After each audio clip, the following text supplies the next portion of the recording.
ফল মেলে। যে কোনো সমস্যার সঠিক জ্যোতিষ বিচার ও প্রতিকারের মাধ্যমে সমাধানে এক ও অনন্য মাতৃসাধক জ্যোতিষী শ্রী দেবরাজ শাস্ত্রী। তার মহাশক্তি কবজে যে কোনো সমস্যার দ্রুত সমাধান করুন। মাতৃসাধক জ্যোতিষী শ্রী দেবরাজ শাস্ত্রী। নমস্কার, আশা করি সবাই ভালো আছেন। কারণ দেবরাজ শাস্ত্রীর অনুষ্ঠান শুনলে আপনাকে ভালো থাকতেই হবে। কারণ আজকে প্রতিটা মানুষ আস্তে আস্তে মানুষের সফলতাগুলো খুঁজে পাচ্ছে। মানুষ প্রকৃতভাবে জ্যোতিষতান্ত্রিকের কাছে গিয়ে প্রকৃত কাজ পাচ্ছে। এই প্রকৃত কথাটা আমি জোর গলায় কেন বললাম? কারণ মানুষ বুঝতে পেরেছে যে আমরা কেন আমাদের জীবনে সমস্যা মুক্ত করতে পারলাম না অনেক কোনো জ্যোতিষতান্ত্রিকদের কাছে গিয়ে। কারণ সেটা দেবরাজ শাস্ত্রী অনেক প্রোগ্রাম বা অনেক অনুষ্ঠানের মাধ্যমে অনেক কিছু ভাবে আপনাকে বুঝিয়ে দেওয়ার চেষ্টা করেছে। কারণ সমস্যাটা মাথায় রাখবেন আপনার, আর সমাধান করতে হবেও আপনাকে। আপনি সমস্যা নিয়ে চললে সমস্যা দিনকে দিন বাড়তে থাকবে, কমবে না। কারণ আমি এরকম বহু মানুষকে দেখেছি যাদের সমস্যা ছিল অল্প, কিন্তু দীর্ঘদিন এইভাবে নিজের চেষ্টার ফলে চেষ্টা করছে, কিন্তু প্রতিনিয়ত সেই যেন চোরাবালির মধ্যে নিজেকে গুটিয়ে নিচ্ছে বা ঢুকে যাচ্ছে। সে কোনোভাবেই উঠতে পারছে না। সেই ওঠার রাস্তা খোঁজার জন্য সে আপ্রাণ চেষ্টা করছে, কিন্তু ততটাই তলিয়ে যাচ্ছে তার জীবনে। এই কথাগুলোকে কেন বলি জানেন আপনাদেরকে? কারণ আমিও যেমন জ্যোতিষ বা তন্ত্রের বাইরে নই, আপনারাও কেউ নন। কারণ আমার ভাগ্যকে আমি জানি কিভাবে ডেভেলপ করা যাবে, কিন্তু আপনারা তো জানেন না। এই না জানার ফলেই এইখানেই মেন প্রবলেমটা দাঁড়ায়। আজকে কিন্তু বহু মানুষকে বলতে শুনেছি, বলতে দেখেছি যে স্যার এখন কিন্তু আমরা গিয়ে বলি যে হ্যাঁ আমার date of birth, time of birth, place of birth আছে, কিন্তু আপনি স্যার বলুন আমার অতীতের কি ঘটনা ঘটেছে। কিন্তু অনেক জ্যোতিষতান্ত্রিকরা একটু এড়িয়ে চলে যাচ্ছে। তখন আপনার কথার সঙ্গে আমি মিলিয়ে নিলাম, কথাটা একদম ঠিক কথা বলেছিলেন স্যার। তাহলে আমি তাকে ভবিষ্যতের যে কথাগুলো উনি আমাকে বললেন সেটা আমি মানবোটা কি করে? কারণ আপনি তো বলেছিলেন যে অতীত বলতে পারবে সে আপনার ভবিষ্যতের ঘটনাও বলে দিতে পারবে, কিন্তু তিনি অতীতটাকে এড়িয়ে গেলেন, কিন্তু ভবিষ্যতের স্বপ্ন কিন্তু উনি দেখাচ্ছেন যে এই গ্রহগুলোর পজিশন আপনার খারাপের জন্য আপনার সামনে এই প্রবলেমগুলো আসছে এবং যার জন্য আপনি ডেভেলপ পাচ্ছেন না। এইগুলোকে ক্লিয়ার করলেই আপনার জীবনে এই সমস্যাগুলো ক্লিয়ার হয়ে যাবে। তখন স্যার আপনার কথাটা খুব মনে পড়ছিল স্যার।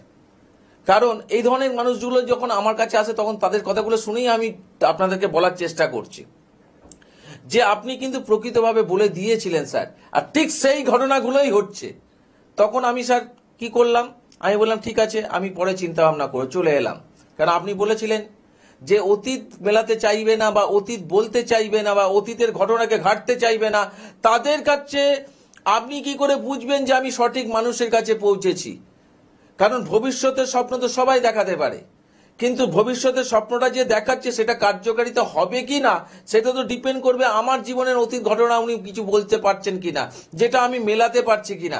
কারণ আমার অতীত ঘটনা তো আমার জীবনে ঘটেছে, সেটা তো উনি জানেন না, কিন্তু উনি ওনার হরোস্কোপ বা উনি ওনার কানেকশন বা উনি ওনার জায়গা থেকে বা উনি ওনার পাওয়ার থেকে সেগুলো বলতে পারছেন কিনা, যেগুলো আমাকে মেলাতে সম্ভব তৈরি করবে। কিন্তু সেটাই দেখছি অনেক জ্যোতিষতান্ত্রিকরা এড়িয়ে চলে যাচ্ছে। সত্যি স্যার এই জায়গা থেকে আপনাকে হ্যাটসঅপ। প্রতিটা মানুষ এইভাবে হ্যাটসঅপ দিচ্ছে। কেন দিচ্ছে? কারণ আপনার অর্থটা কিন্তু কষ্টের। আপনি কোনো 2 নম্বরই বা 1 নম্বরই অর্থ ইনকাম করে আপনি পয়সাটাকে জলে দেওয়ার জন্য কিন্তু নামেননি। আপনি সমস্যা মুক্ত হবার জন্য একজন জ্যোতিষ বা তান্ত্রিককে আপনি বাঁচছেন। সে যদি আপনাকে মিসগাইড করে সেটা তার দায়িত্ব, জ্যোতিষ শাস্ত্রের নয়।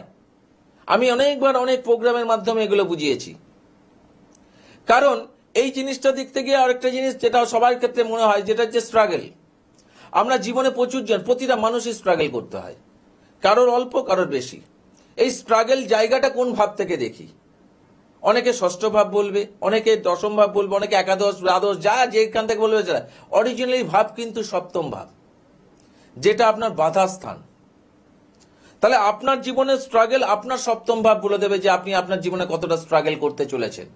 স্ট্রাগল থেকে ডেভেলপমেন্ট কি করে পাবে সেটা দেখতে গেলে আপনাকে ষষ্ঠ ভাব দেখতে হবে, কারণ ষষ্ঠ হচ্ছে আপনার পরিশ্রমের স্থান। অষ্টম দেখতে হবে, ষষ্ঠ অষ্টম যদি সপ্তমের থেকে পাওয়ারফুল হয় তাহলে আপনি আপনার স্ট্রাগলের জায়গা থেকে অনেকটাই বেরিয়ে আসতে পারবেন। যদি সেটা দুর্বল হয় তাহলে আপনি বেরোতে পারবেন না। ওরকম অনেক মানুষ আছে যারা স্ট্রাগল কম করেছে কিন্তু জীবনে সাকসেস পেয়েছে প্রচুর। আবার এরকম অনেক মানুষ আছে যাদের জীবনে প্রচুর স্ট্রাগল কিন্তু সাকসেসের জায়গাটা অতি সামান্য।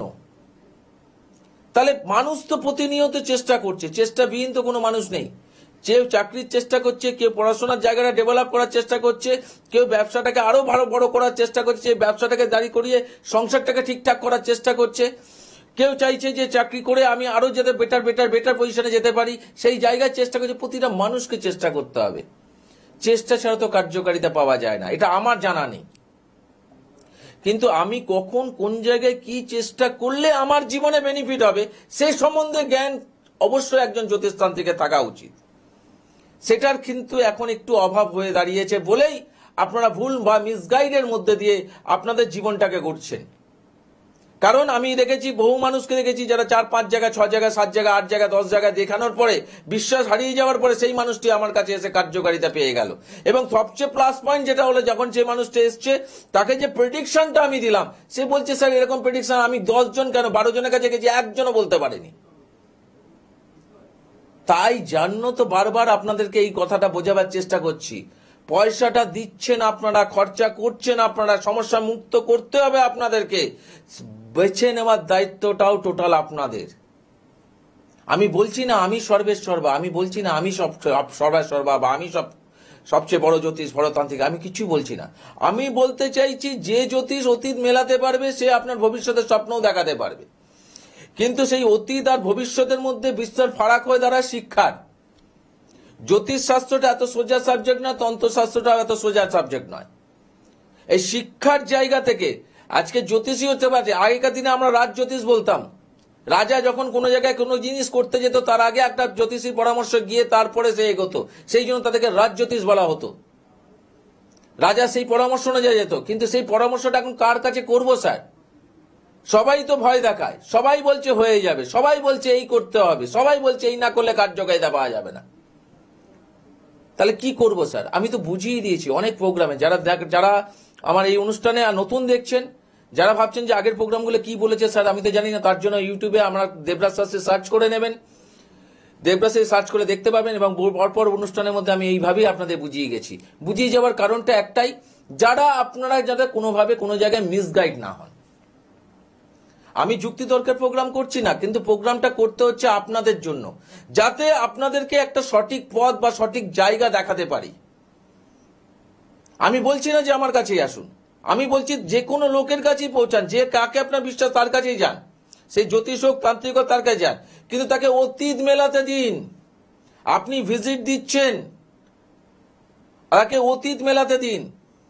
অতীত কি বলছে দেখুন, অতীতটা আপনি নিজে থেকে মেলানোর পরে আপনি ভাববেন যে হ্যাঁ আমার কথাগুলো যেগুলো বলেছে সব করা ঠিক, তাহলে আপনি তাকে বিশ্বাস রাখতে পারেন সে আপনার বর্তমান বা ভবিষ্যতে যেটা বলতে চলেছে বা যে অবস্ট্রাগল আপনার জীবনে ঘটতে চলেছে সেটাও কিন্তু মিলবে। তার জন্য যদি কোনো প্রোটেকশন লাগে তারপর সেটা করুন, সেটাতে পাওয়ার বা কাজ পাওয়ার সময়টা অনেকটাই বেড়ে যায়। কিন্তু আপনাকে যদি ভবিষ্যতের স্বপ্ন দেখাচ্ছি কিন্তু অতীত বলছি না, তাহলে আমি বুঝবো কি করে স্যার? এই জন্য বলেছে না, কত মানুষ যে হ্যাটসঅপ দিয়ে গেছে দেবরাজ শাস্ত্রীকে আপনাদের ধারণার বাইরে। কারণ এই ধরনের অনুষ্ঠান বা এই ধরনের জ্যোতিষ বা এই ধরনের জ্যোতিষ প্রোগ্রাম, তন্ত্র প্রোগ্রাম মানে সবাই তো বলছে আরে ঠিক বললাম তো আপনাকে, এই জিনিসটা ঠিক বললাম তো। দেখবেন প্রোগ্রামের মাধ্যমে কত জিনিস কত কিছু মিলিয়ে দিচ্ছে, কিন্তু চেম্বারে গেলে ব্যাস উল্টে যাচ্ছে। আকর্ষণে দৌড়াবেন না, আকর্ষণে দৌড়ে নিজেদের পয়সা শেষ করবেন না। জ্যোতিষ শাস্ত্র আর তন্ত্রশাস্ত্রই পারে আপনাকে সমস্যা থেকে মুক্ত হওয়ার জন্য। মুক্ত কিন্তু আপনাকে ওই শাস্ত্রই করতে পারবে, কিন্তু এই আকর্ষণে দৌড়ে আপনাদের জীবনে গচ্ছিত কিছু মানে কষ্টের টাকা, উপার্জিত টাকাগুলোকে লস করে যাচ্ছেন। আর তার ফলে দোষ হচ্ছে কাদের জানেন? জ্যোতিষ শাস্ত্রের কিছু ভালো জ্যোতিষ তান্ত্রিকদের দোষ হয়ে যাচ্ছে। কেন কি করবে, প্রবলেম করছে সবাই, কিন্তু কিছু লোকের তো প্রবলেম করছে না, তাদের কাছে তো মানুষ কাজ পাচ্ছে, এবং পাচ্ছে বলে পরবর্তীকালে সেই জায়গায় আসছে। যেরকম আমার ক্ষেত্রে হয়েছে, বিশ্বাস হারিয়ে যাওয়া ব্যক্তিকে পুনরায় বিশ্বাসে ফিরিয়ে এনেছি অনেক অনেক অনেক মানুষগুলোকে এইভাবে এনেছি। আজকে কেন বলছি যে জ্যোতিষরা মানুষগুলো এসে হ্যাটস অফ করছে যে স্যার এইভাবে কেউ আজ পর্যন্ত বোঝায়নি। আমি যুক্তিতর্কের প্রোগ্রাম করছি না। তাই আপনাদের জীবনে যে সমস্যাই হোক, শুধু মাথায় রাখবেন বশীকরণ রিলেটেড, মারণ বা উচ্চাটন এইসব রিলেটেড নিয়ে আমার কাছে আসবেন না, কারণ আমাদের বংশ পরম্পরা রিলেটেড এ ধরনের কাজ হয় না। এছাড়াও যে কোনো সমস্যা নিয়ে আপনি আসতে পারেন, এবং শুধু মাথায় রাখবেন আপনি আপনার date of birth, time of birth, place of birth দেবেন। যদি না থাকে কোনো ব্যাপার না, সেখানে সামনে সেই ক্যান্ডিডেটকে আসতে হবে, কিন্তু আপনি বসে থাকবেন। বলার দায়িত্বটা আমার, শোনার দায়িত্বটা আপনার। মেলাবেন, বর্তমান মেলাবেন, অতীত যেটা বলবো সেটাও বলবে, বর্তমানে মিলবে, ভবিষ্যতে যেটা বলবো সেটাও ঘটবে। এত বড় চ্যালেঞ্জে দীর্ঘ 30 বছর ধরে একইভাবে মানুষের কাজ করে এসেছি এবং মানুষের হাসি মুখটাকে ফুটিয়েছি। অবিশ্বাসী জায়গায় মানুষ চলে যাওয়া ব্যক্তিকেও বিশ্বাসে ফিরিয়ে এনেছে এই দেবরাজ শাস্ত্রী। তার দেবরাজ শাস্ত্রী সেই জায়গা থেকে একটা আশ্রমে পরিণত করে ফেলেছে। চেম্বার বলি না, আমি এগুলোকে আশ্রম বলি। কেন হচ্ছে যে দুঃখ করা মানুষগুলো যখন দেবরাজ শাস্ত্রীর কাছে আসে, হাসি মুখে যখন বলে যে স্যার সত্যি স্যার হারিয়ে গেছিল স্যার, এখন স্যার আমি কিন্তু আর অন্য কোথাও যাব না, এখন স্যার ছেলে মেয়ে বিয়ে হোক, তার কিছু সাথে তো আপনি আছেন, আপনাকেই করতে হবে সবকিছু। এই যে বিশ্বাসটা, এখান থেকে আমি সবাইকে বলি যে এখন আমার এগুলো চেম্বারে পরিণত নেই, এখন সব আনন্দ আশ্রমে পরিণত হয়ে গেছে। কষ্ট দুঃখ যা ছিল ভুলে যান, এখন তো আনন্দে থাকুন। এখন তো কোনো একটা মানুষের সান্নিধ্যে এসে আপনি তো আপনার কার্যকারিতা বুঝতে পেরেছেন, এখন তো পেয়েছেন, তাহলে এখন আর কোনো কিছু, যেটা চলে গেছে সেটা নিয়ে কষ্ট পেয়ে লাভ নেই। যেটা আপনি এখন পাবেন, যেটা হচ্ছে আনন্দ, এই যে আপনার এই আনন্দের ফলে আপনি কি বলছেন, আপনার দায়িত্ব রইল স্যার এবার আমার ছেলে মেয়েদের। আপনি আমাকে দেখেছেন, আমার ডেভেলপমেন্ট হয়েছে, আমার মেয়েকেও দেখলেন, এবার মেয়ের বিয়ে হবে কি আমি বলেছিলাম মেয়ের বিয়েতে বিবাহিত বলছে, সেটা আপনার দায়িত্ব স্যার। আপনি দেখে নেবেন, আমরা যখন দেখার আগে জটক বিচার যেটা বলে সেটা সেগুলো করে তারপরে আপনি সেগুলো করবেন। আপনি বললেই তারপরে রাজি হবে, তার মানে কি বললাম। এখন আনন্দ আশ্রমে পরিণত হয়ে গেছে। দুঃখ নিয়ে আসুন, দুঃখ নিয়ে চিন্তা ভাবনা করে আসুন, অবিশ্বাস নিয়েই আসুন। আর আমার টার্গেট হচ্ছে আমার আশ্রম বা আমার চেম্বারে যেটাকে বলছি, সেখানে আপনাকে হাসি ফোটাবো, আনন্দিত জায়গায় তৈরি করব। তাই আমার চেম্বারের নাম এখন আমি নিজে দিয়েছি আনন্দ আশ্রম।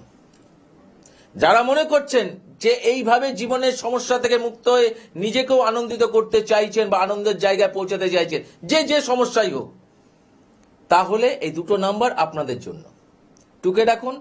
এবং আমি আপনাকে বলছি, আপনার এই দুঃখ কষ্ট সব ভুলে গিয়ে এই আনন্দ আশ্রমের জায়গায় আপনাকে কিন্তু আসতে হবে এবং আনন্দিত হয়েই থাকতে হবে, এবং দেবরাজ শাস্ত্রীর সাথেই আপনাকে থাকতে হবে। আর কোনো জ্যোতিষতান্ত্রিকের কাছে আপনাকে আর কোনোদিনও যেতে হবে না। এইভাবে আপনাদের আগে চলতে হবে। বুঝে নিন, সমস্যা আছে, সমাধানের রাস্তাও আছে। কার কাছে গেলে কি পাবেন সেটা আপনাকে বুঝে নিতে হবে। ওই টিভিতে আমি মিলিয়ে দিলাম আর সামনে গিয়ে কিছু বলতে পারলাম না, ওই রকম জায়গায় গিয়ে লাভ নেই। তাই আমি লাইভ প্রোগ্রাম খুব কম করি। লাইভ দেখতে গেলে আমার চেম্বারে আসুন, সরাসরি লাইভ নিজেদের লাইভ নিজেরা দেখে নিন, তাহলে তো আর কনফিউশন থাকবে না।